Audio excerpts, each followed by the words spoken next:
Doctor দেখাতে গিয়ে কত দেরি হয়ে গেল বল মা। হ্যাঁ মা, যা বলেছো। আবার আকাশে বৃষ্টিও শুরু হয়ে গেল। এই বৃষ্টির জন্য রাস্তায় একটা গাড়ি ঘোড়াও পেলাম না। এখন হেঁটে হেঁটে বাড়ি যেতে হচ্ছে। ছাতাটাও নিয়ে আসিনি। চারিদিকে তো কি শুনশান রাস্তা মা, আমার তো খুবই ভয় করছে। শোন মা, ওই যে দেখতে পাচ্ছিস ওই ভাঙাচোরা বাড়িটা, ওই বাড়িটার দিকে কিন্তু তুই একদম তাকাবি না, ঠিক আছে?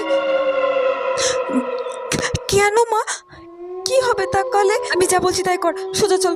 তুই জানিস না আমার ঘটনা। কি ঘটনা মা, বলো না। সে অনেক যুগের ঘটনা।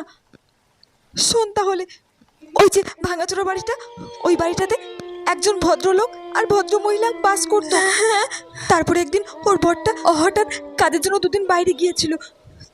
তারপরে বাড়ি এসে ফিরে দেখে ওর বউটা ছাদ থেকে পড়ে মারা গেছে।